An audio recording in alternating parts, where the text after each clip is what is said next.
स्वागतम.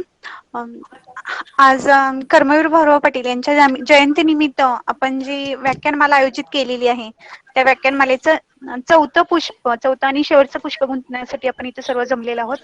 आजच्या ह्या व्याख्यानमालेचे प्रमुख वक्ते प्राचार्य अशोक कारंडे सर, संस्थेचे संचालक डॉक्टर B.S. सावंत सर, सर्व प्राध्यापक आणि शिक्षकांचे मी या व्याख्यानमालेत स्वागत करते.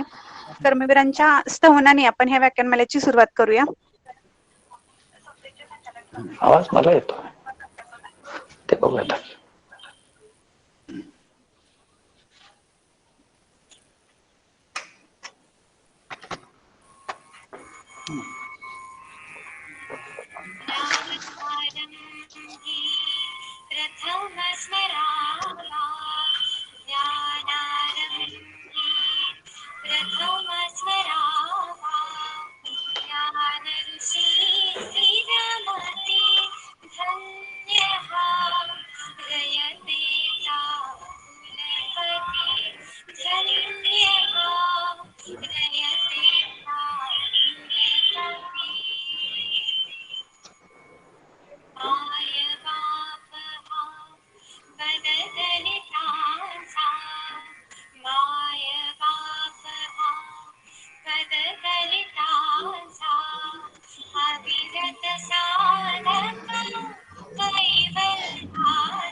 आजच्या प्रमुख पाहुण्यांची ओळख.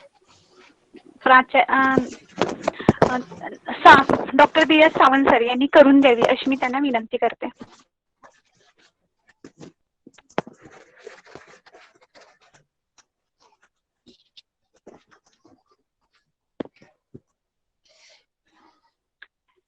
हॅलो सर, म्यूट झालंय तुमचं, म्यूट निघालेलं नाहीये. नमस्कार. कर्मवीर जयंती निमित्त आयोजित केलेल्या या व्याख्यानमालेतील चौथं पुष्प गुंतण्यासाठी आपण आमंत्रित केलेले आदरणीय प्राचार्य डॉक्टर अशोकराव करंडे साहेब, या व्याख्यानमालेसाठी उपस्थित असलेले माझे सर्व प्राध्यापक वृंद, डॉक्टर सारिका भोसले, माझे सर्व प्राध्यापक वृंद, विद्यार्थी, पालक आणि बंधू आणि भगिनींनो, 2008 सालापासून आपण ही व्याख्यानमाला आयोजित करतो आणि कर्मवीरांनी हे जे महान कार्य केलेलं आहे, चिरंतन कार्य केलेलं आहे, त्या कार्याची माहिती तरुणांना, विद्यार्थ्यांना आणि समाजातील ह्या तरुण विद्यार्थ्यांना होण्यासाठी हा आपला प्रयत्न असतो. आणि या व्याख्यानानंतरही मी पहिल्या व्याख्यानामध्ये आपणाला सांगितलेलं आहे की यावर्षी एक नवीन उपक्रम आपण घेतोय, तो म्हणजे हे जी 4 दिवसाची व्याख्यानमाला आपण ऐकलेली किंवा ऐकत आहोत, या व्याख्यानाच्या त्याच्यावर आधारित विद्यार्थ्यांसाठी एक आपण ऑनलाईन टेस्ट घेणार आहोत की कर्मवीर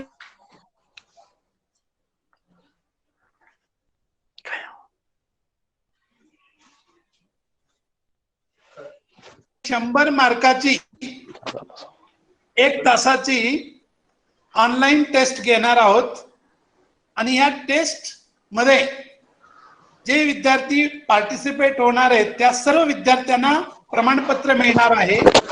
त्या प्रमाणपत्रावर तुम्हाला या टेस्ट मध्ये किती स्कोअर मिळाला आहे 100 पैकी हेही त्याच्यात उल्लेख असणार आहे आणि ज्या विद्यार्थ्यांना सर्वात जास्त मार्क्स मिळणार आहेत म्हणजे प्रथम येणाऱ्या विद्यार्थ्याला 1000 रुपये बक्षीस आपण ठेवलेलं आहे आणि त्याबरोबरच अण्णांची प्रतिमा आणि 1000 रुपये असं ते पारितोषिक आपण देणार आहोत।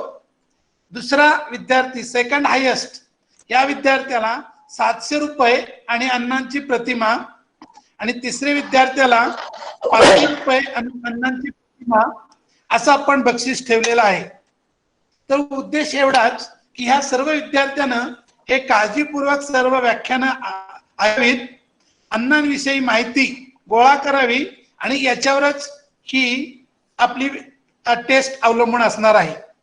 तर विद्यार्थी मित्रहो, आज हे 4थं पुष्प गुंफण्यासाठी आपण आज आमंत्रित केलेले एक निष्णात इंग्लिश या विषयाचे गाढे अभ्यासक, संशोधक आणि पश्चिम महाराष्ट्र त्यांच्या एका वैशिष्ट्यपूर्ण त्यांच्या शैलीवर त्यांना ओळखतात, ते म्हणजे त्यांचं इंग्लिशवर असलेलं प्रभुत्व आणि त्यांचं फोनेटिक म्हणजे इंग्लिश बोलण्याची जी लकब किंवा जी शैली आहे ते पाहिल्यानंतर आपल्या कोणालाही वाटत नाही की ते आपल्यातले असतील म्हणून, म्हणजे इतकं त्यांचं फोनेटिक हे सुंदर आहे आणि ते फोनेटिक ह्या विषयावरच त्यांनी संशोधन केलेलं आहे।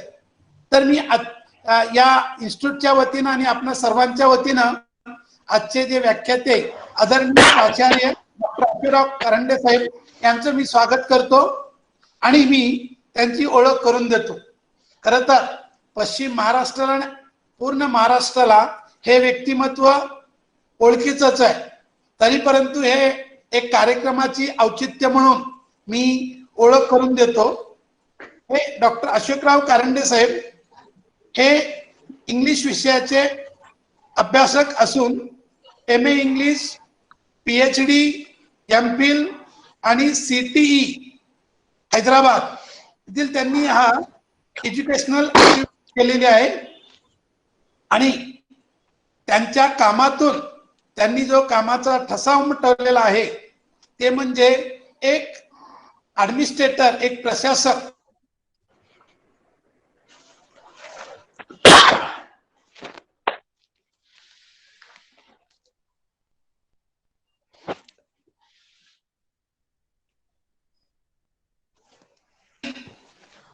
स्वामी विवेकानंद शिक्षण संस्थेतील नागठाणेमधील आर्ट्स आणि कॉमर्स कॉलेज या कॉलेजला एक ऊर्जित अवस्था निर्माण करून देण्याचं कार्य त्यांनी त्यांच्या या कार्यकालात केलं आणि खरंच सर आपलं हे कार्य सर्वांना संस्मरणीय राहणार आहे, कारण का त्या कॉलेजला तुम्ही UGC ची परमनंट मान्यता मिळवून त्यांना अनुदान मिळवून दिलं आणि त्या कॉलेजला स्वतंत्र इमारत बांधली। खरं तर हे आपलं हे कार्य खूप वाखाणण्यासारखं आहे। प्राचार्य डॉक्टर अशोकराव कारंडे साहेब हे लाईफ मेंबर आहेत आणि सर्वात लाईफ मेंबर ही विवेकानंद शिक्षण संस्थेचे आहेत। त्याच पद्धतीनं ते founder Shivaji university English teacher असोसिएशनचे आहेत आणि director governing body of Vivekanand college Kolhapur autonomous college याचे डायरेक्टर आहेत। ते local board of administration Sainik school Satara याचे सदस्य म्हणून काम करत आहेत आणि Shivsahyadri English medium school Satara इथं ते ॲडवायझरी म्हणून सल्लागार म्हणून काम करत आहेत. आणि त्याचप्रमाणे ज्यांनी एका महान इंग्लिश व्याख्यात्याचा आदर्श घेऊन आपलं इंग्लिशमध्ये कारकीर्द केली असे रयत शिक्षण संस्थेचे बॅरिस्टर पी.जी. पाटील यांच्या जी कमिटी आहे, selection committee of barrister PG. Patil prize Shivaji युनिव्हर्सिटीचं, त्याच्यात ते सदस्य म्हणून काम करत आहेत. ह्या सर्व पदावर त्यांनी खूप चांगलं काम केलेलं आहे आणि त्यांच्या कामाचा एक ठसा निर्माण केलेला आहे.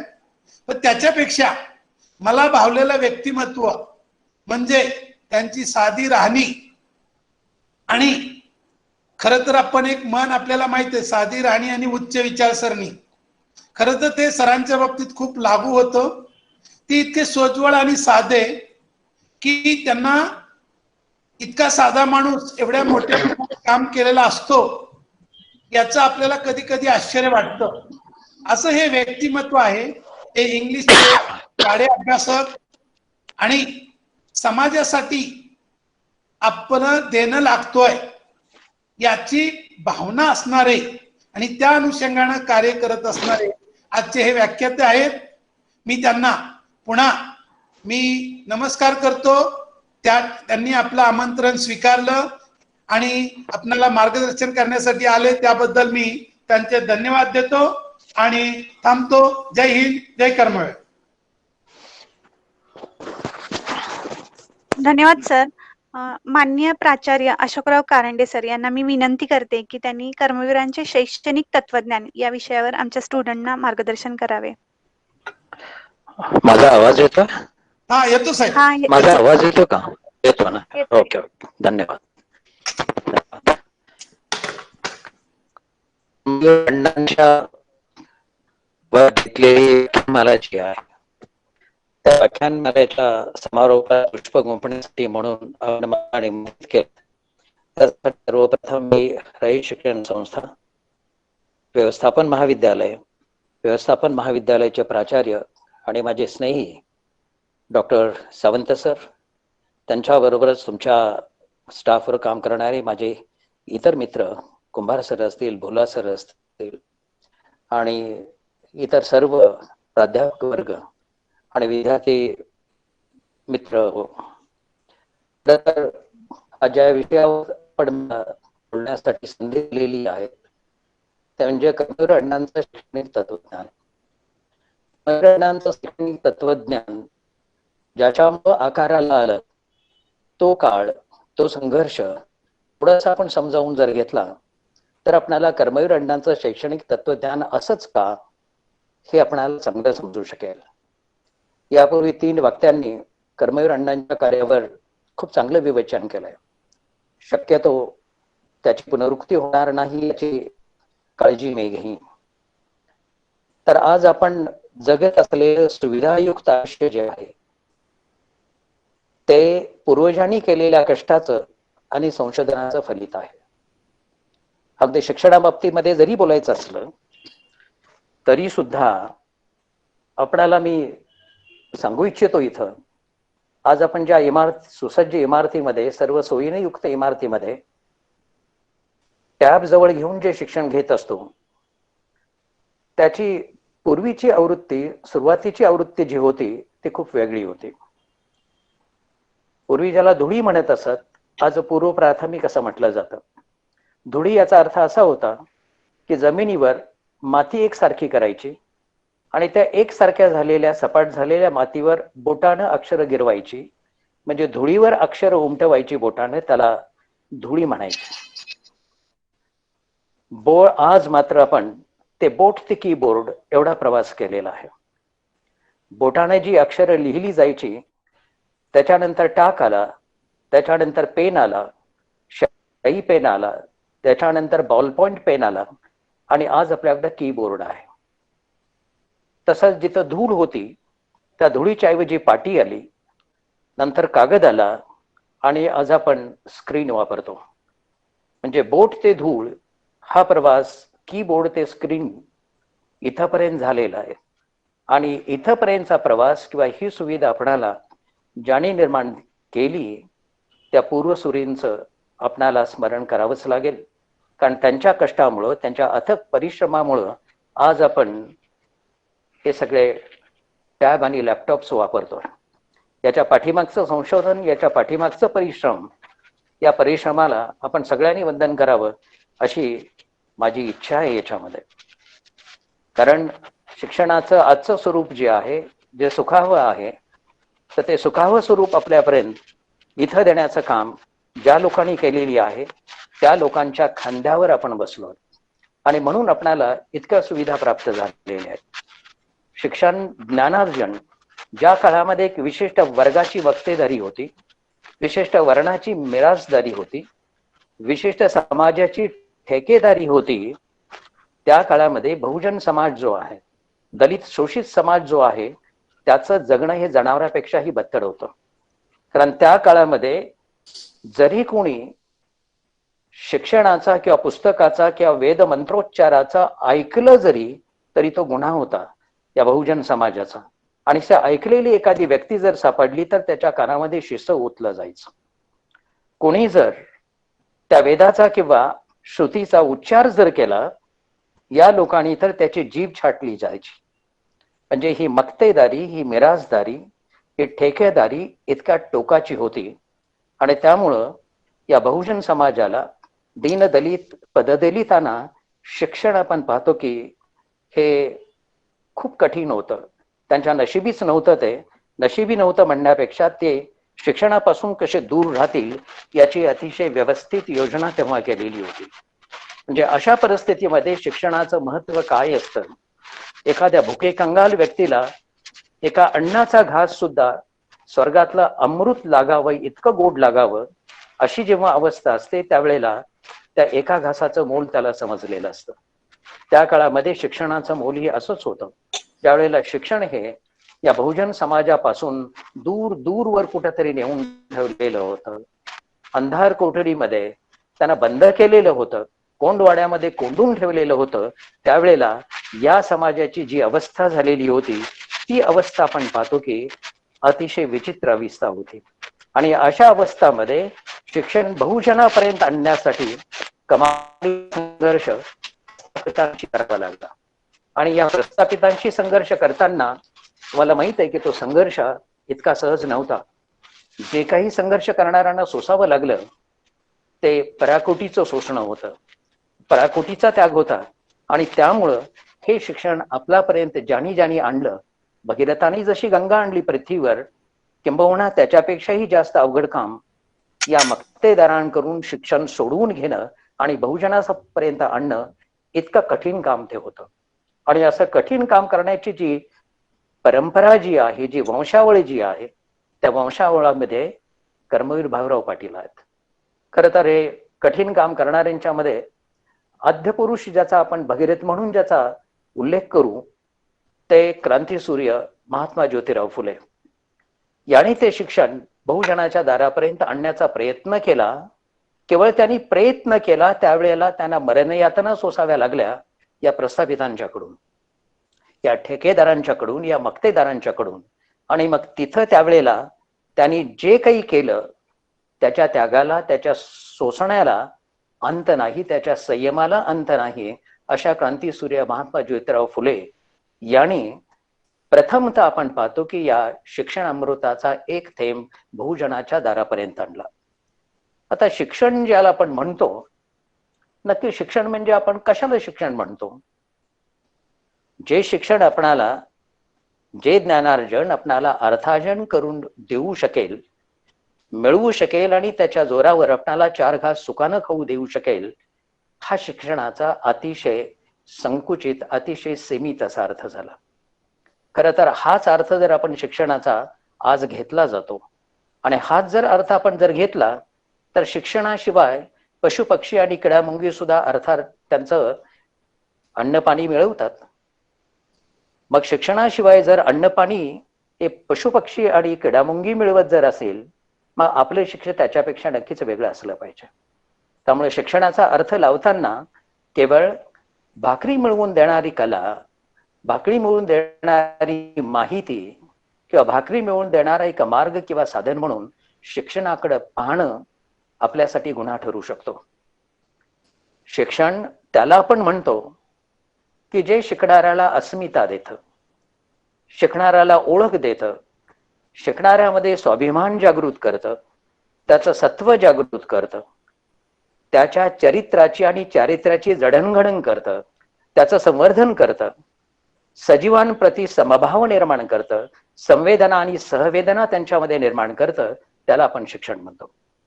विकारवश आणि विकार विलसितच्या विरोधी लढा उभा करू देऊ शकतं. तुम्हाला विकार विहीन करणारं जे असतं त्याला आपण शिक्षण म्हणतो. स्वातंत्र्य, समता, बंधुता या मानवी मूल्यांचा परिपोष, आदर आणि संवर्धन करणारं जे असतं त्याला आपण शिक्षण असं म्हणतो. तर असा सुसंस्कारी, सुसंस्कृत माणूस तयार करणं हे शिक्षणाचं अर्ध कर्तव्य आहे. आणि जर असा माणूस तयार झाला नाही तर आपण जे घेतलं त्याला शिक्षण म्हणता येत नाही, त्याला ज्ञानार्जन म्हणता येत नाही. म्हणून असा सुसंस्कृत आणि सुसंस्कारी माणूस करण्याचं किंवा तयार करण्याचं काम, घडवण्याचं काम हे शिक्षण करत असतं. आणि या सर्वाच्या जोरावर सुखी, समाधानी सहजीवन असा समाज निर्माण करणं, तर तो असा समाज निर्माण करण्याचंही काम शिक्षणच करतं. पृथ्वीला सजीवांच्या जगण्याचं आदर्श ठिकाण बनवण्याचं काम हे शिक्षण करत असतं. म्हणजे शिक्षणाचा इतका व्यापक अर्थ जो आहे तर अर्थ अण्णांच्या कार्यातून आपणाला नक्की पाहायला मिळतो. हजारो लाखो हे शिक्षण का गरजेचं होतं, अशा पद्धतीचं शिक्षण, याचं कारण मी आपणाला सांगतो. इथं हजारो लाखो भुकेलेले लोक, उपाशी लोक किंवा भूकबळीनं मृत्यू पावलेले लोक जात असताना धान्यांची कोठार कुलूप बंद जर ठेवली तर त्या व्यवस्थेला तुम्ही काय म्हणाल? अन्नासाठी तडफडणारे हजारो लाखो लोक बघत असताना जर सुरक्षेमध्ये कुलूप बंद वखारेमध्ये धान्याच्या थापी, धान्याची पोती जर आपण कुलूपबंद जर ठेवली तर तुम्ही याला मानवी म्हणाल का? तर नक्की नाही. हा असुरी विचार आहे, हा असुरी आचार आहे. नेमकी हीच परिस्थिती शिक्षणाची होती. जशी अन्नधान्याची साठेबाजी अमानवी आणि गुन्हेगारी आहे, तसे शिक्षणाची साठेबाजी सुद्धा अमानवी आणि तो मोठा गुन्हा आहे, मानवाप्रती असणारा, मानवतेप्रती असणारा. आणि म्हणून अशा रीतीनं हे गुन्हेगारी जी आहे तिचा अंत करण्यासाठी, ही अमानवता जी आहे तिचा अंत करण्यासाठी, ही साठेबाजी, ही मक्तेदारी, ही टेकेदारी संपवण्यासाठी म्हणून आपल्या पूर्वीच्या पिढ्यातील अनेकांनी अख्खं आयुष्य याच्यामध्ये समर्पित केलेलं आहे. अख्खं आयुष्य याच्यामध्ये त्यांनी घालवलेलं आहे. या कोठाराचा सीलबंद दरवाजा किलकिली करणारा पहिला महामानव म्हणजे क्रांतीसूर्य महात्मा ज्योतिराव फुले. यापूर्वी शिक्षण नव्हतं असं नाही, शिक्षण होतं, खूप हजारो वर्षापासूनच शिक्षण होतं, परंतु ते कैद झालेलं शिक्षण होतं.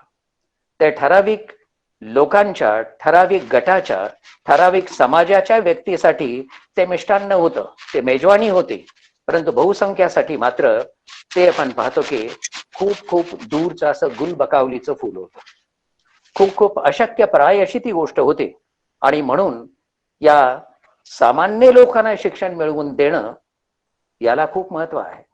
कारण जो सधन आहे, जो श्रीमंत आहे, जो तो उच्चवर्गीय आहे, त्याला दुःख कधीच नव्हतं, त्याला कशाचीच कधी कमी नव्हती.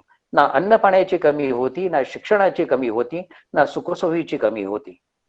हे अतिशय जनावरासारखं आयुष्य ज्यांच्या नशिबी आलं, तो सर्वसामान्य माणूस जो शोषित आहे, जो वंचित आहे, जो पददलित आहे, या लोकांचा की जो बहुजन वर्ग आहे, 100पैकी 97% असणारा हा वर्ग जो आहे, तर हा 97% असणारा वर्ग हा नेहमी उपाशी राहिला, नेहमी वंचित राहिला, नेहमी शोषित राहिला. शिक्षणाच्या बाबतीत सुद्धा त्यांची परिस्थिती वेगळी नव्हती. आणि म्हणून या शिक्षणाच्या साठेबाजांकडून, मक्तेदारांकडून, या ठेकेदाराकडून थोडंसं शिक्षण यांच्या वाट्याला यावं. भगीरथाची गंगा जी स्वर्गामध्ये कैद केलेली होती ती सर्वसामान्यांच्या वाट्याला यावी, याच्यासाठी म्हणून ज्या भगीरथांनी प्रयत्न केला तो पहिला भगीरथ क्रांतीसूर्य महात्मा फुले. आणि त्याच्यानंतर आपण पाहतो की मग ही वंश परंपरा सुरू झाली आणि या वंश परंपरेमध्ये क्रांतीसूर्य महात्मा फुल्यांच्या नंतर छत्रपती शाहू महाराज, कर्मवीर अण्णा, या आपण पाहतो की भगीरथ पुत्रांची आपल्याला वंशावळ पाहायला मिळते. याच्यामध्ये 1851ची महात्मा फुल्यांनी सुरू केलेली मुलींची पहिली शाळा पुण्यातली जी आहे, ही पहिली शाळा हा साठेबाज शैक्षणिक व्यवस्थेवरचा पहिला घणाघात होता. आणि बहुजनांच्या शिक्षणाची ती पहिली पाठ होती सूर्याची, ज्ञान सूर्याची 4 किरणं आता कुठं इथं बहुजनांच्या दारापर्यंत, त्याच्या झोपडीपर्यंत त्याचे कवडसे यायला त्यावेळेला सुरुवात झाली. हा आपण पूर्वकाळ जर पाहिला, की पार्श्वभूमी जर आपण पाहिली, मग आपल्याला कळेल की कर्मवीरांनी केलेलं काम, केलेलं शैक्षणिक काम किंवा उभं केलेलं काम ते काय होतं. या पार्श्वभूमीवर कर्मवीरांची शैक्षणिक तत्वज्ञान जे आहे ते तत्वज्ञान तयार झालं. तर शैक्षणिक तत्वज्ञान म्हणजे खूप काही गूढरम्य असं तत्वज्ञान हा शब्द नाही. शैक्षणिक तत्वज्ञानाचा साधा अर्थ आहे की शैक्षणिक विचार, शैक्षणिक उद्दिष्ट, म्हणजे शिक्षण कोणतं असावं, ते कोणाला मिळालं पाहिजे, ते का मिळालं पाहिजे आणि कसं मिळालं पाहिजे, याच्याबद्दलची चतुःशास्त्री जी आहे, याच्याबद्दलची नियमावली जी आहे, याच्याबद्दलची दृष्टी जी आहे, याच्याबद्दलचे विचार जे आहेत कर्मवीरांचे, तेच कर्मवीरांचं शैक्षणिक तत्वज्ञान आहे. त्यामुळे या तत्वज्ञानाला आपण पाहतो की जो पाया जो आहे, आधार जो आहे कर्मवीरांच्या शैक्षणिक तत्वज्ञानाला, तो आधार महाराष्ट्रापुरतं बोलायचं झालं, मराठी राज्यापुरतं बोलायचं राहिलं, तर मराठी समाजापुरतं बोलायचं झालं तर श्री संत तुकाराम, महात्मा ज्योतिराव फुले आणि छत्रपती शाहू महाराज यांचा पाया कर्मवीरांच्या शैक्षणिक तत्वज्ञानाला आहे. कारण संत तुकारामांच्या अभंगामध्ये, गाथेमध्ये तुम्ही जर पाहिलं, आम्हा घरी धन शब्दाचीच रत्ने, शब्दाचीच शस्त्र यत्न करू, म्हणजे शब्दाचं महात्म्य संत तुकारामांनी सगळ्या मराठी समाजाला, सगळ्या बहुजनाला तेव्हा त्यांनी पटवून दिलेलं होतं. महात्मा ज्योतिराव फुल्यांनी सुद्धा विद्येविना मती गेली असं जे म्हटलेले होते आणि एवढे सारे अनर्थ एका अविद्येने केले. त्यांचं जे 7-8 ओळी जे आहेत, खरं तर आपण पाहतो की शिक्षणाचं, विद्येचं मर्म सांगणारा महात्मा फुल्यांनी दिलेला तो अमर मंत्र आहे.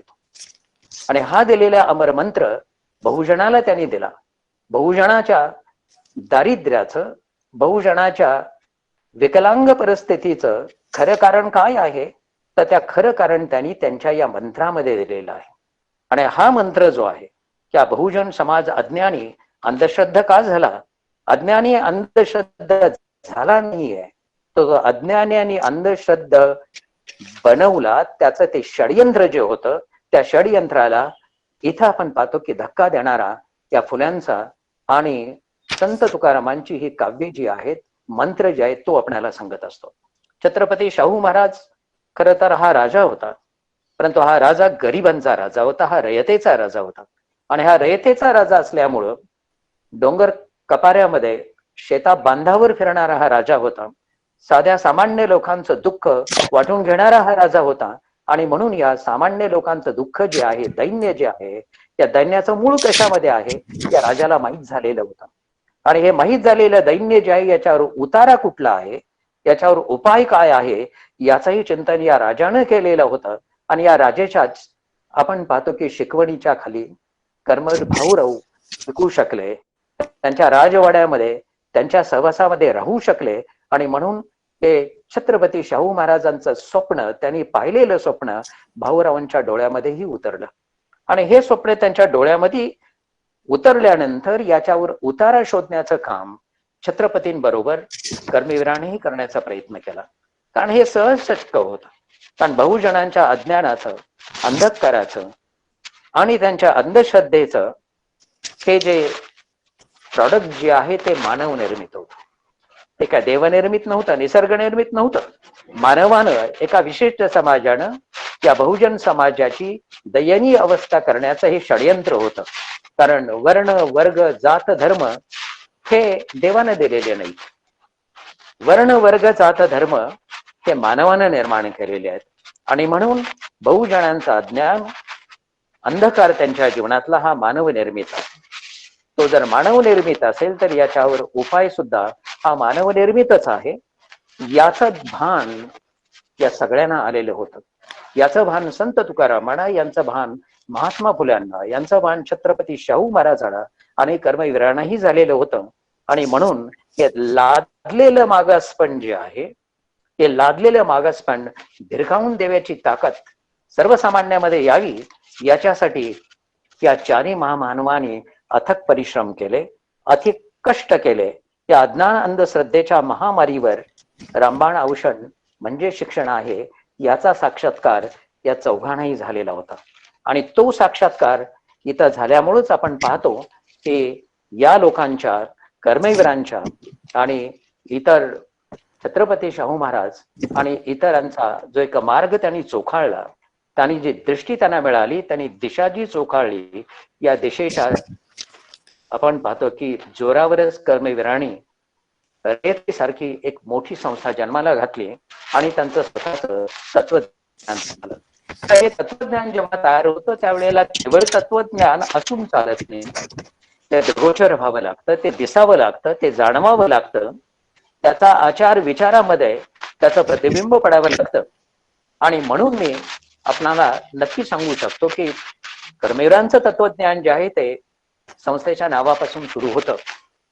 संस्थेचं नाव जेव्हा त्यांनी रयत म्हणून इथं निवडलं, तिथंच त्यांचं तत्वज्ञान होतं.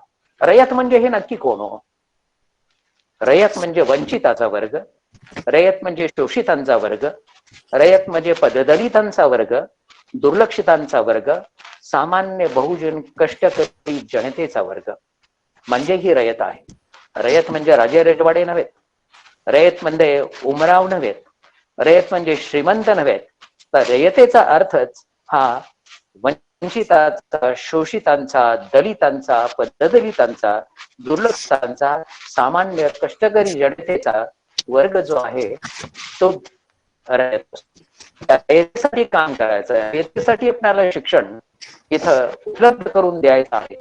आणि ही खूणगाठ मनाशी बांधल्यामुळेच अण्णांनी त्यांच्या संस्थेचं नाव रयत ठेवलेलं आहे. म्हणजे त्यांची संस्थेचं नाव सुद्धा इथं सर्वसमावेशक आहे, नाव सुद्धा त्यांच्या तत्वज्ञानाशी सुसंगत असं आहे, त्यांच्या तत्वज्ञानाला समांतर चालणार आहे. त्यांचं नाव सुद्धा त्यांच्या पूर्ण तत्वज्ञान, पूर्ण वैचारिक भूमिका जी आहे ती प्रतिबिंबित करणारी आहे. आणि म्हणून त्यांनी त्यांच्या संस्थेचं नाव हे रयत ठेवलं. कुठल्याही महात्म्याचं नाव नाही ठेवलं त्यांनी, तर रयत म्हणून नाव ठेवलं. कारण या रयतेचं शिक्षण, या रयतेची उन्नती, या रयतेचं कल्याण हे त्यांचं अंतिम ध्येय होतं. गावोगावी जाऊन हे होतकरू मुलं शोधणं हे त्यांचं काम होतं. रयतेमधल्या वंचितांना शोधणं, होतकरू मुलांना शोधणं आणि त्यांना शिक्षित करणं हे त्यांचं काम होतं. पण हे काम करत असताना हे कशा पद्धतीनं होऊ शकतं? त्यांच्या तत्वज्ञानातला हा पहिला भाग होता की त्यांच्या संस्थेचं नाव. आणि हे जर करत असताना काय करायला हवं होतं? 100 वर्षापूर्वी ज्या वेळेला शिक्षण घ्यायचं जर असेल तर आपण पाहतो की खेड्यापाड्यातून काही कोस दूर असणार, एक दिवस चालूनही तिथपर्यंत न पोहोचता येणाऱ्या अशा ठिकाणी कुठंतरी एखादं विद्यालय असायची, एखादी शाळा असायची. आणि त्यामुळं अशा ठिकाणी विद्यार्थ्यांना जाणं राहणं दुरापास्त होतं. ना तेव्हा कधी लॉजची सोय होती, ना कुठे धर्मशाळांची व्यवस्थित सोय होती. म्हणून शिक्षण जर घ्यायचं असेल तर वसतिगृह असणं ही शिक्षणाची पूर्व अट होती. मुलांची राहण्याची आणि खाण्यापिण्याची सोय झाल्याशिवाय शिक्षणाचा विचारही करता येत नव्हता. अशा काळामध्ये कर्मवीरांनी हे शैक्षणिक कार्य सुरू केलेलं होतं. आणि हे काम सुरू करत असताना कर्मवीरांनी रयत शिक्षण संस्थेची सुरुवात ही वसतिगृहाने का केली, एखाद्या शाळेनं का केली नाही? तर विद्यार्थ्याला राहण्याची सोय कुठून करणार, विद्यार्थ्याला खाण्यापिण्याची सोय कुठून करणार? प्रथम त्याची खाण्याची आणि राहण्याची सोय झाली तरच शिक्षण होऊ शकतं, अन्यथा होऊ शकत नाही. अशा परिस्थितीमध्ये शाळा नव्हे तर वसतिगृह असण्याची नेकड जी होती ती नेकड कर्मवीरांनी जाणलेली होती. आणि म्हणून ते सर्व जाती धर्माची मुलं जी आहेत त्यांच्या राहण्याची आणि खाण्याची सोय करण्यासाठी पहिलं वसतिगृह कर्मवीरांनी सुरू केलं. काल्याला सुरू केलं, कालांतरानं ते साताऱ्यामध्ये आलं. शाहू बोर्डिंग नावानं ते आपण पाहतो की आज सर्वश्रुत आहे. शाहू बोर्डिंग नावानं आपण पाहतो की सगळ्यांना परिचित असणारी ते इमारत आहे, ती संस्था आहे. पण इथं करत असताना आपण पाहतो की कर्मवीरांनी खूप मोठं काम केलं या वसतिगृहामध्ये. मी आपल्याला सांगू इच्छितो, छत्रपती राजर्षी छत्रपती शाहू महाराज जरी राजा होते तर त्यांनाही जे त्या काळामध्ये शक्य झालं नाही, कदाचित तो काळ तितका परिपक्व नसावा, लोकांचं सामाजिक शिक्षण कदाचित तेवढं झालेलं नसावं, म्हणून छत्रपती शाहू महाराजांनी एका बोर्डिंग मध्ये सगळं जाती धर्माची विद्यार्थी जे आहेत, मुलं जी आहेत ठेवण्याचं त्यांना साध्य झालं नाही. प्रत्येक जाती धर्माच्या मुलांसाठी वेगळी हॉस्टेल्स, वेगळी वसतिगृह निर्माण करावी लागली, पण त्यांनी केली कारण त्या बहुजनाने शिकलं पाहिजे हा त्यांचा ध्यास होता. काही कालांतरानं कर्मवीरांनी जेव्हा त्या शिक्षणाचा प्रसार किंवा शिक्षणाची सुरुवात केली त्यावेळेला मात्र कर्मवीरांनी एक किमया करून दाखवली. शाहू बोर्डिंग मध्ये जात धर्म पंथ निरपेक्ष असं सहशिक्षण शक्य झालं ते कर्मवीरांच्यामुळे झालं. शाहू बोर्डिंग मध्ये सर्व जातीची, सर्व धर्माची, सर्व पंथाची मुलं एका बोर्डिंग मध्ये एका ठिकाणी जेवणं आणि राहणं ही किमया जी आहे ती प्रथमतः कर्मवीरांनी करून दाखवली. त्यापूर्वी ती कधी घडू शकलेली नव्हती. असं मी म्हणेन की वाघबकरीला एका पानाठावर पाणी पिण्याची, जेवण्याची आणि वास्तव्याची किमया जितकी अवघड होती तितकंच हे अवघड काम तत्कालीन 100 वर्षापूर्वी होतं. कारण जात धर्म वर्ण आश्रम याच्या कडेकोट चौकटीमध्ये समाज जगत होता आणि या कडेकोट चौकटीमधून या सगळ्यांना बाहेर काढणं आणि शिक्षणाची अशी व्यवस्था करणं याला किमये, या किमया या शब्दाशिवाय दुसरा शब्द मला सुचत नाही. आणि त्यामुळे या सामाजिक एकतेचा, सामाजिक समरसतेचा वस्तुपाठ म्हणजे छत्रपती शाहू बोर्डिंग होते. आणि या छत्रपती शाहू बोर्डिंग ज्याला आपण सोशल क्रॉस सेक्शन असं म्हणू, समाजाचा आपण पाहतो की विविध अंगातील, विविध भागातील सगळी मुलं आपल्याला त्या छत्रपती शाहू बोर्डिंग मध्ये दिसू शकत होती. या पूर्वी ते धर्मानं एका विशिष्ट व्यवस्थेनं निर्माण केलेला अमानवी आणि अमंगळ भेदाभेद जो निर्माण केलेला होता, या अमानवी आणि अमंगळ भेदाभेदाला कर्मवीरांनी दिलेली ही चपराक होती. कर्मवीराने केलेला हा घणाघात होता तो. आणि हा घणाघात केल्यानंतर आपण पाहतो की ही जाती व्यवस्था, स्पृश्य अस्पृश्यता, अमानवता आणि अमंगळता जी आहे ती अमंगळता नष्ट करण्याचं काम या शाहू बोर्डिंगच्या माध्यमातून त्यांनी केलं. म्हणून वसतिगृह निर्माण करण्याचे आपण पाहतो की त्यांनी दुसरं पाऊल कर्मवीरांनी उचललेलं होतं. आणि हे पाऊल ज्या वेळेला त्यांनी उचललं याचं कारण ती पूर्व अट होते. आज आपण इन्क्युबेशन सेंटरची आपण वार्ता करतो. इन्क्युबेशन सेंटरचा आपण इथं उल्लेख करत असतो नेहमी या नॅकच्या पार्श्वभूमीवर. मी आपणाला सांगू इच्छितो इथं की बहुजनाच्या शिक्षणाच्या दृष्टीनं वसतिगृह ही इन्क्युबेशन सेंटर्स होती. आणि वसतिगृह तयार झाली म्हणूनच मुलं शिकू शकली. म्हणूनच कर्मवीरांना त्यांनी या रयत शिक्षण संस्थेची पहिली व्यवस्थापनाची फळी जी आहे या वसतिगृहामध्ये तयार केली आणि त्यांच्याच हवाली रयत शिक्षण संस्था त्यांनी केली. आता जर हे वसतिगृहानंतर जर शाळा सुरू करायची असेल, संकुल सुरू करायचं असेल, शिक्षण संकुल, ते कसं करता येईल? कारण तिथे शिकवण्यासाठी हवे असणारा जो शिक्षक वर्ग जो आहे, गुरुजन वर्ग जो आहे, तो गुरुजन वर्ग निर्माण करायचा असेल तर तो कसा असावा याच्याबद्दलचं चिंतन, याच्याबद्दलचं मनन कर्मवीरांनी पुरेपूर केलेलं होतं. कर्मवीरांच्या अगोदर हंटर कमिशन मध्ये जेव्हा महात्मा फुल्यांनी तिथे आपली कैफियत मांडलेली होती, महात्मा फुल्यांनीही खांद्यावर घोंगडी घेऊन डोक्याला मुंडासा बांधून, पागेटो बांधूनच या हंटर कमिशन पुढे ते उभे राहिलेले होते. आणि त्यांनी तेव्हा बहुजन समाजाच्या शिक्षणाची कैफियत हंटर पुढे मांडलेली होती.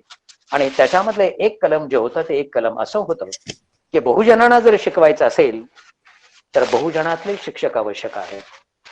कारण ज्याचं जळतं त्याला कळतं, ज्याने सोसलं आहे त्यालाच समजतं की या समाजातील विद्यार्थ्यांना किंवा मुलांना कसं शिकवावं, त्यांना शिक्षण कशा पद्धतीनं द्यावी, हे आपण पाहतो की इतर समाजातील शिक्षकांना कळणं शक्य नव्हतं. त्या काळामध्ये शिक्षकाची वर्ग जो होता तो वर्ग बहुजन समाजामधून क्वचित तयार होत होता. त्या काळामध्ये पंतोजींची एक आपण पाहतो की पिढी असायची आणि पंतोजी शिकवत असत.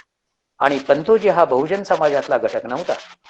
तर बहुजन समाजाच्या विद्यार्थ्यांना शिकवण्यासाठी त्या विद्यार्थ्याचा कळवळा जर यायचा असेल तर बहुजन समाजातला शिक्षक असला पाहिजे, तरच तो मनापासून शिक्षणाचं ज्ञानदानाचं काम करू शकेल, त्यांच्या त्या विद्यार्थ्यामधली ज्ञान लालसा जागृत करू शकेल, त्यांना ज्ञानदान करू शकेल, याची खुणगाठ कर्मवीरांनी बांधलेली होती.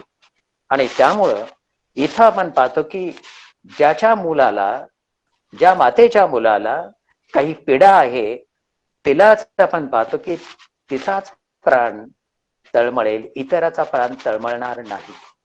बहुजन समाजातील विद्यार्थ्यांच्या व्यथा जी आहे ती व्यथा बहुजन समाजातील शिक्षकालाच कळू शकते. संत तुकारामाच्या शब्दामध्ये सांगायचं, जिचे पिढे बाळ प्राण तियेचा विकळ, ऐशी कळबळ्याची जाती करी लाभाविण प्रीती. लाभाविण प्रीती जर करायची असेल तर तिथे कळवळ्याची जाती असावी लागते. स्वतःच्या पोटचं मूल जे आहे त्याची पीडा दूर करायची असेल, ती समजायची असेल, तर आपण पाहतो की माताच फक्त विकल होऊ शकते, शेजारी विकल होऊ शकत नाही. आणि म्हणून कर्मवीरांनी इथं बहुजन समाजातील शिक्षक जो आहे हा शिक्षक वर्ग तयार करण्यासाठी, बहुजन समाजाच्या शिक्षक तयार करण्यासाठी पहिलं डीएड कॉलेज इथं सुरू केलं. म्हणजे पहिल्या 3 संस्था जे किंवा 4 शैक्षणिक संकुले जी तयार केली गेली, सयाजीराव हायस्कूल, तिथंच शेजारी असणारं इथं शिक्षणशास्त्र पदविका महाविद्यालय, हे पहिल्यांदा त्यांनी सुरू केलं. कारण बहुजनांच्या विद्यार्थ्यांना शिकवायचं असेल तर बहुजनांचा शिक्षक द्वय तयार केला पाहिजे, शिक्षक वृंद तयार केला पाहिजे, ही खुणगाठ कर्मवीरांनी बांधलेली होती. हा त्यांच्या शैक्षणिक तत्वज्ञानाचाच भाग होता. आणि त्यामुळे कर्मवीरांनी आपले विचार शिक्षणाच्या संदर्भात, विद्यार्थ्याच्या संदर्भात, शिक्षकाच्या संदर्भात, वसतिगृहाच्या संदर्भात या पद्धतीनं त्यांचं चिंतन आणि मनन त्यांनी केलेलं होतं. तर हे शिक्षण जर बहुजनांना द्यायचं असेल, वसतिगृहामध्ये आणून द्यायचं असेल आणि शाळेमध्ये बहुजन समाजातील शिक्षकांनाच तिथं ज्ञानदानामध्ये समरस करायचा असेल, तर आपण पाहतो की मग कोणत्या प्रकारचं शिक्षण दिलं पाहिजे या मुलांना, याचाही विचार कर्मवीरांनी केलेला होता. शिक्षण म्हणजे केवळ साक्षरता नव्हे. त्या काळामध्ये साक्षरतेला शिक्षण म्हटलं जायचं. त्याला वाचता येऊ शकत होतं, ज्याला लिहिता येऊ शकत होतं, त्याला आकडेमोड करता येत होती, त्याला शिक्षित म्हणण्याची प्रथा 100 वर्षापूर्वी होती. कारण ते शिक्षण त्यांना पोटा पाण्याची व्यवस्था करू देत होतं. आज केवळ साक्षरता किंवा लिहिणं वाचणं आणि आकडेमोड करणं याला आपण शिक्षण कदापि म्हणू शकणार नाही. कर्मवीरांनी त्या काळातही त्याला शिक्षण म्हटलेलं नव्हतं. कर्मवीरांचा शिक्षणाचा अर्थ खूप वेगळा होता, की ज्यांनी त्या कर्मवीरांनी त्यांच्या शिक्षण संस्थेमध्ये असं शिक्षण देण्याची व्यवस्था केली, जे शिक्षण विद्यार्थ्याला स्वाभिमानी बनवेल, जे शिक्षण विद्यार्थ्याला समर्थ बनवेल, जे शिक्षण विद्यार्थ्याला स्वावलंबी बनवेल, त्याला ते शिक्षण म्हणत होते. म्हणून इथं स्वाभिमानी बनणं, समर्थ बनणं, स्वावलंबी बनणं, याला त्यांनी शिक्षक म्हटलं. कारण त्यांच्या लेखी शिक्षण घेतलेला, शिक्षित असणारा कधीही याचक बनणार नाही, शिक्षित असणारा कधीही परावलंबी असणार नाही, शिक्षित असणारा समाजावरचं बांडगुळ म्हणून जगणार नाही, किंवा शिक्षित असणारा कधी भिक्षकरी होणार नाही, याची काळजी कर्मवीराने घेतलेली होती. जो भिक्षकरी बनतो, जो भीक मागून खातो, तो शिक्षित कधी असू शकत नाही. त्यामुळे कर्मवीरांच्या लेखी याला ते शिक्षक म्हणत होते. केवळ लिहिणं वाचणं येणं त्याला त्यांनी कर्मवीरांनी 100 वर्षापूर्वी सुद्धा शिक्षण म्हणून संबोधलं नाही. कर्मवीरांच्या माथी त्यांच्या मते शिक्षण हे याचक निर्माण करणारं नसतं. शिक्षण हे परावलंबी माणसं निर्माण करणारं असू शकत नाही. शिक्षण माणसाला बांडगुंड बनवू शकत नाही आणि शिक्षक हे त्याला भिक्षकरी बनवू शकत नाही. तर अशाच प्रकारचं शिक्षक इथं कर्मविराने दिलं. मग आपण त्यांच्या ब्रीदवाक्याकडे येतो. संस्थेचं ब्रीदवाक्य जे आहे, स्वावलंबी शिक्षण हेच आमचं ब्रीद, हे त्यांनी जे म्हटलेलं आहे, तर हे फक्त ब्रीद नाही मित्रांनो, हे फक्त आपण मिशन स्टेटमेंट नाही, तो कर्मवीराने दिलेला, बहुजन समाजाला दिलेला तो मंत्र आहे. त्यांनी दिलेला तो महामंत्र आहे की जोपर्यंत तुम्ही स्वावलंबी होऊ शकत नाही, जोपर्यंत तुम्ही समर्थ होऊ शकत नाही, जोपर्यंत तुम्ही स्वाभिमानी होऊ शकत नाही, तोपर्यंत तुम्ही शिक्षित नाही, तोपर्यंत तुम्ही शिकलेले नाही, याची खूणगाठ तुम्हाला बांधावी लागेल. याच्यामध्ये मी आपणाला सांगतो की संत तुकारामांचे गुरु जे होते महाअवतार बाबाजी हिमालयामध्ये होते. संत तुकारामांनी त्यांना कधी पाहिलं नाही, परंतु संत तुकारामांनी त्यांना गुरु मानलेलं होतं. त्या महाअवतार बाबाजींनी त्यांच्या स्वप्नामध्ये येऊन त्यांना दृष्टांत दिला आणि तुकारामांना शिष्य म्हणून स्वीकारलं. त्या महाअवतार बाबाजींनी तुकारामांना एक मंत्र दिला आणि कुठला मंत्र होता तो? तर तो रामकृष्ण हरी हा मंत्र होता. तर रामकृष्ण हरी हा मंत्र संत तुकारामांना त्यांच्या गुरुंनी महाअवतार बाबाजींनी दिला. बहुजन समाजाला, या रयतेला कर्मवीरांनीही एक मंत्र दिला आणि तो मंत्र म्हणजे स्वावलंबी शिक्षण हेच आमचं ब्रीद. ते केवळ मिशन स्टेटमेंट नाही, हे केवळ ब्रीदवाक्य नाही, तर हा बहुजन समाजाला, वंचित समाजाला, या शोषित समाजाला, पददलित समाजाला कर्मवीरांनी दिलेला हा महामंत्र होता. आणि या महामंत्राच्या जोरावर आपण पाहतो की इथं कर्मवीरांनी रयत शिक्षण संस्था चालवलेली होती. त्या काळामध्येही मी तुम्हाला सांगू इच्छितो, संत महंत खूप झालेत आपणाला, स्वतःला संत म्हणवणारेही भरपूर झालेले आहेत, परंतु त्याचा दृष्टिकोन मानवतेप्रती काय आहे याच्यावरून तो संत आहे की नाही हे कळतं. संत तुकारामाच्या काळामध्ये सुद्धा संत इथं होते. त्या दोघांचा आपण पाहतो की याच्याकडे पाहण्याचा दृष्टिकोन जर पाहिलात आपण, तर आपणाला कळेल की यातला संत कोण. एकाने असं म्हटलंय, भिक्षा म्हणजे अमरवल्ली जिकडे तिकडे लगडलेली. भिक्षा म्हणजे अमरवल्ली जिकडे तिकडे लगडली.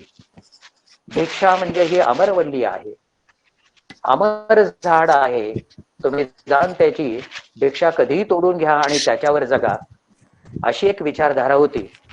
परंतु संत तुकारामांची विचारधारा अशी नव्हती. भिक्षा मागून उदरनिर्वाह करणं हे संत तुकारामांना, कर्मवीरांना, छत्रपतींना किंवा महात्मा फुल्यांना कधीही अपेक्षित नाही. कर्मवीरांना जे अपेक्षित होतं ते संत तुकारामांनी त्यांच्या शब्दामध्ये मांडलेलं आहे. संत तुकारामांचं म्हणणं असं होतं, भिक्षा पात्र अवलंबिने जळो जिने लाजीरवाने. भिक्षा पात्र अवलंबिने जळो जिने लाजीरवाणे. हातामध्ये भिक्षेचं भांड घेणं, भिक्षा पात्र घेणं, त्यापेक्षा मृत्यू परवडला, अशी विचारधारा संत तुकारामांची होती. तीच विचारधारा कर्मवीरांची होती. माझा विद्यार्थी पोषणासाठी, उदरनिर्वाहासाठी कुणाच्या दारासमोर उभा राहता कामा नये.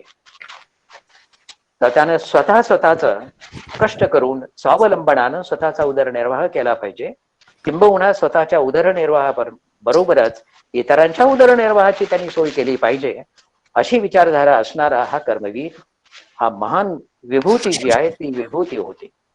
त्यामुळं अशी विचारधारा असणारी हे त्यांचं शैक्षणिक तत्वज्ञान होतं. त्या विद्यार्थ्यानं स्वावलंबनाचा धडा कसा घ्यावा, शिक्षणामधून कशा पद्धतीनं त्याचा मनोधारणा, त्याची धारणा तयार व्हावी, शिक्षणामध्ये तो कसा नागरिक तयार व्हावा, हे आपण पाहतो की धारणा जी आहे ती कर्मवीरांनी याच्यामध्ये मांडलेली होती. आणि म्हणून कर्मवीरांची जी शैक्षणिक तत्वज्ञान जी आहे ती तत्वज्ञान आपण पाहतो की खूप वेगळी आहेत. त्यांचे विचार जे आहेत ती वेगळी आहेत. त्यांची शैक्षणिक धारणा जी आहे तीही वेगळी आहे. बऱ्याच वेळेला असं म्हटलं जातं की देव कुणी पाहिला, देवाच्या बाबतीमध्ये असं बरंच म्हटलं जातं की देव हा परमेश्वर हा निर्गुण निराकार आहे. म्हणजे आपणाला तो दिसत नाही, आपणाला तो पाहता येत नाही, आपणाला तो जाणवत नाही, आपण त्याला स्पर्श करूच नाही, असा निर्गुण निराकार हा परमेश्वर धर्मशास्त्रामध्ये रंगवलेला आहे. खूप छान रंगवलेला आहे, खूप त्याला रंग दिलेले आहे. मी मित्रांनो तुम्हाला सांगतो, निर्गुण निराकाराचा परमेश्वराची भक्ती तुकारामांनी कधी केली नाही.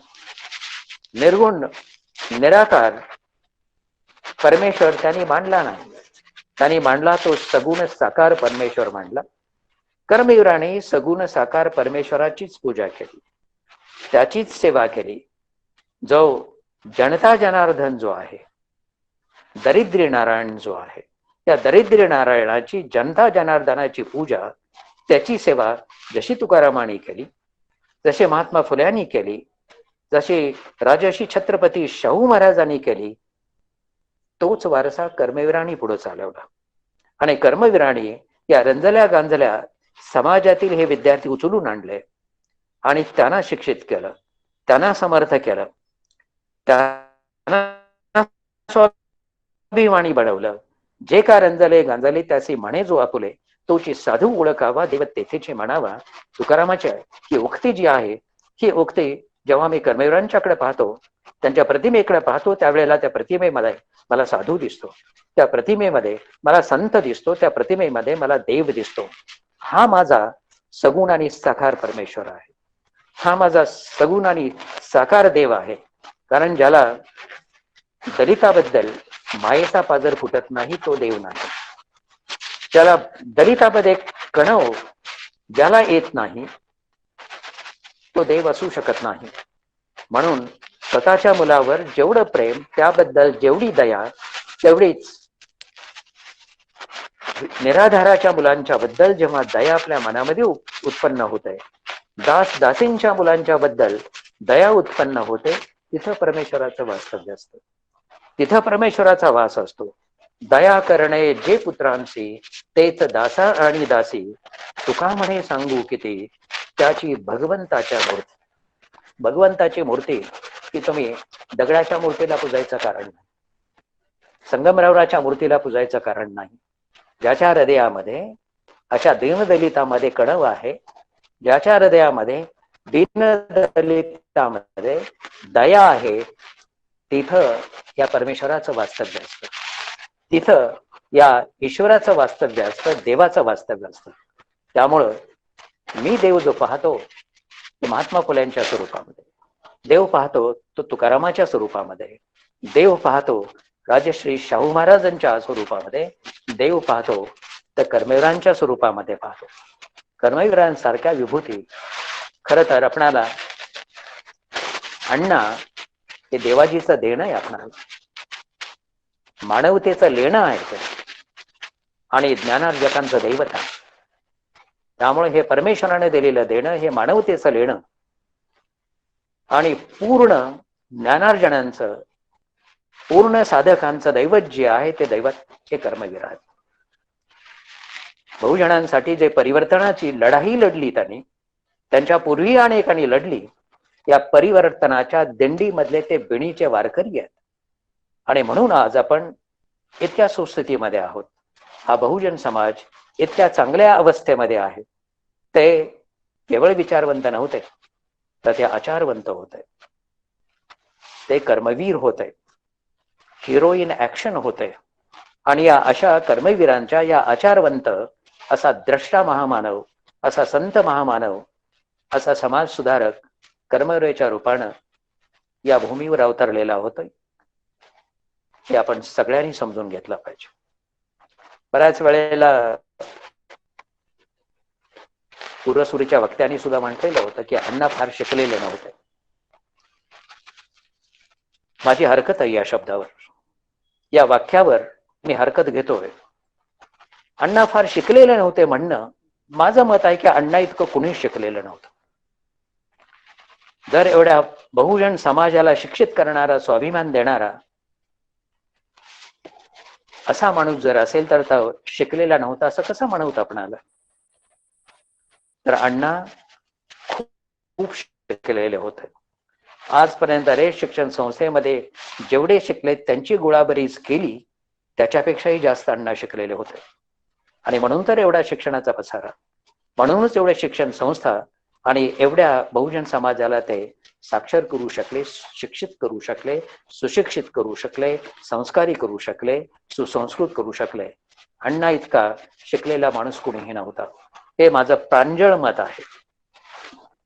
अण्णांनी विद्यार्थ्यांसाठी झोळी घेतलेली होती, तुम्हालाही माहित आहे. त्या काळामध्ये शिकण्यासाठी झोळी घेणारे इतरही होते, इतर समाजात होते. ओम भिक्षांदेही म्हणणारे माधुकरीची व्यवस्था ज्या वर्गामध्ये तयार करून ठेवलेली होती, पोटापाण्याची व्यवस्था बहुजन समाजावरच ढकलून रिकामे झालेले होते, असे ओम भिक्षांदेही भवती असं म्हणणारे जे होते, अण्णांनीही भिक्षा मागितली, परंतु स्वतःसाठी नाही. भीक, भिक्षा आणि दान याच्यामध्ये फरक आहे. स्वतःच्या पोटासाठी जे मागितलं जातं त्याला भीक म्हटली जाते. स्वतःच्या पोटा बरोबरच कुटुंबाचा व्यक्तीच्या पोटासाठी जेव्हा मागितले जाते त्यावेळेला ती भिक्षा असते, परंतु समाजासाठी जेव्हा ती मागितली जाते ते दान असतं. अण्णांनी भिक्षा नाही मागितली कधी, अण्णांनी दान मागितलं. आणि ते दान मागून या बहुजन समाजाच्या, दलितांच्या, शोषितांच्या या मुलाबाळांच्या शिक्षणासाठी म्हणून ते दान खर्च केलं. अण्णांसारखा श्रीमंत माणूस मी जगामध्ये पाहिलेला नाही. अण्णांसारखी इतरही काही श्रीमंत माणसं होती, ज्याच्यामध्ये संत गाडगेबाबाही होते. वरोड्याला काम करणारे, कुष्ठरोग्यांची वसाहत, त्या माळावर माळा फुलवणारे आपण पाहतो की बाबा आमटेही होते. या सगळ्यांनी कोट्यावधी रुपये मिळवले. लोकांनी त्यांना त्यांच्या झोळीमध्ये टाकले. पण बाबा आमटे असतील, संत गाडगे महाराज असतील किंवा कर्मवीर असतील, कोट्यावधींची उलाढाल करणारी हे महामानव स्वतःचं बँक अकाउंट नव्हतं त्यांचं. आलेला पैसा, उजव्या हाताने आलेला पैसा डाव्या हाताने कधी गेला त्याचा हिशोब त्यांनी कधी ठेवला नाही. म्हणून मी अण्णांना, बाबा आमटेंना आणि संत गाडगे महाराजांना कोट्याधीश कफल्लक समजतो. त्यांना मी कोट्याधीश कफल्लक असं म्हणतो, कारण कोट्यावधीची संपत्ती हाती आल्यानंतरही दुसऱ्या क्षणाला कफल्लक असणारी ही माणसं जी होती, कारण हा दलितांच्या उत्थानासाठी, त्यांच्या उन्नतीसाठी, त्याच्या प्रगतीसाठी म्हणून आयुष्यभर झुजणारी आपण पाहतो की हे महामानव होते. आणि म्हणून त्यांनी दान मागितलं, त्यांनी भीक नाही मागितली, कधी भिक्षा नाही मागितली, त्यांनी दान मागितलं, कारण ते इतरांसाठी होतं, इतरांच्या भल्यासाठी होतं. आणि म्हणून अण्णांनी हा चेतवलेला ज्ञानयज्ञ जो होता, त्या ज्ञानयज्ञामध्ये मी कृतज्ञतापूर्वक त्यांचा उल्लेख करतो. लक्ष्मीबाई पाटील त्यांच्या धर्मपत्नी या ज्ञानयज्ञामध्ये स्वतःचं पूर्ण आयुष्य समिधा म्हणून त्यांनी समर्पित केलं. समिधा म्हणून त्यांनी इथं झोकून दिलं आणि अण्णांच्या बरोबरच त्यांच्या हाताला बळ देण्याचं त्यांनी काम केलं. खरं तर अण्णांच्या बाबतीमध्ये, कर्मवीरांच्या बाबतीमध्ये व्याख्यान म्हणणं मला शोभत नाही, मला आवडत नाही. कर्मवीर अण्णा हे आख्यानाचा विषय आहे. कर्मवीर अण्णा हे प्रवचनाचा विषय आहे. कर्मवीर अण्णा हे कीर्तनाचा विषय आहे, केवळ व्याख्यानाचा विषय नाही. कर्मवीरांच्या बद्दल जितकं बोलावं अवीट आहे, अमर्याद आहे, कधीही न संपणार आहे. आणि म्हणून अशा या महापुरुषांचं स्मरण करण्यासाठी म्हणून, समारोहाचं पुष्प फुंकण्यासाठी म्हणून मला तुम्ही संधी दिलीत, तर मी व्याख्यान म्हणत नाही, तर या रयत शिक्षण संस्थेच्या शतकोत्तर शताब्दी समारोहामध्ये आणि कर्मवीर अण्णांची ही शतकोत्तर 33वी जयंतीच्या निमित्तानं त्या व्याख्यानाच्या, मी व्याख्यान म्हणणार नाही, तर मी आदरांजली किंवा ही आदरांजली जी आहे ते अर्पण करण्यासाठी म्हणून तुम्ही मला इथं निमंत्रित केलेलं होतं. हे माझी मनोभूमिका आहे, ही माझी भावना आहे.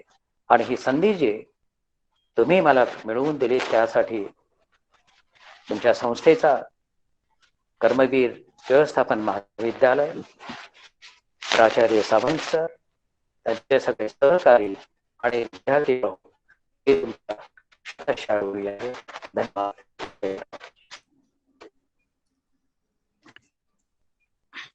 धन्यवाद सर. बदल ही काळाची गरज आहे. याप्रमाणेच कर्मवीरांनी विद्यार्थ्यांच्या वसतिगृहापासून ते विविध शाळा व कॉलेज उभारून खऱ्या अर्थाने भगीरथाचा वारसा पुढे कसा चालवला, हे खूप अगदी साध्या शब्दात तुम्ही आमच्या मुलांना समजून सांगितले. खरोखर कर्मवीरांचे शैक्षणिक तत्वज्ञान हे अगदीच मोलाचे होते. हे आज तुमच्यामुळे आम्हाला आणखी समजले. त्याबद्दल मी पुन्हा एकदा तुमचे धन्यवाद मानते आणि आजच्या ह्या व्याख्यानमालेचे आभार प्रदर्शनाचे काम doctor R D Kumbhar sir यांनी करावे अशी मी त्यांना विनंती करते. Thank you madam.